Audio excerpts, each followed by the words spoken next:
Okay, everybody, there's Mr. Vetter next to a little weenie dog. How you doing? He's very stocky. Needs a bath really bad. Yes, he does. He'll get one before he travels. He likes to play. Hi, Vetter. Hi, Vetter. You good boy. Look at that face. He's cute. Yes. You good boy. Say hi. Oh, is that a good sit? You're just a scruffy guy. I'd say he's probably 30 pounds or so.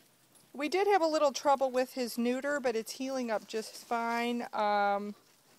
He'll be traveling to Palm Springs on Friday for an adoption event. You could see he's got a little brown in his fur mixed in with the black. He just needs a good bath. He's been playing out here with all these dogs, so it's real hard to keep him clean out here. Hey, Vetter.